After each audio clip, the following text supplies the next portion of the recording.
তুমি কি জানো উম্মত, আমি 23টা বছর টানা তোর জন্য কেঁদেছিলাম উম্মত। আমি এমন কাঁদা কাঁদছি রে উম্মত তোদের জন্য। এশার নামাজের পরে দাঁড়াইছি, ফজরের আজান পর্যন্ত আমি আমার মালিকের কাছে তোদের জন্য, উম্মতের জন্য চোখের পানি ফেলে কাঁদছিলাম। আমার এত চোখের পানি তোর দিল গলাইতে পারলো না। আমি তায়েফের পাথরের আঘাতে আমার পিঠটা চালনির মতো ছিদ্র ছিদ্র হয়ে গেছে রক্তে।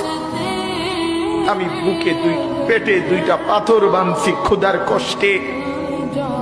আমি উহুদের দান দান শহীদ করা রক্তে উহুদের ময়দানে পড়েছিলাম বেহুশ হয়ে। আমার ঘরের চুলায় 3 মাস রান্নার জন্য কোনোদিন চুলায় আগুন জ্বলে নাই। আমার এত চোখের পানি, এত রক্ত, এত ক্ষুধার কষ্ট, কিছুই তোর মন গলাইতে পারলো না, তোরে সেজদা দিতে পারলো না।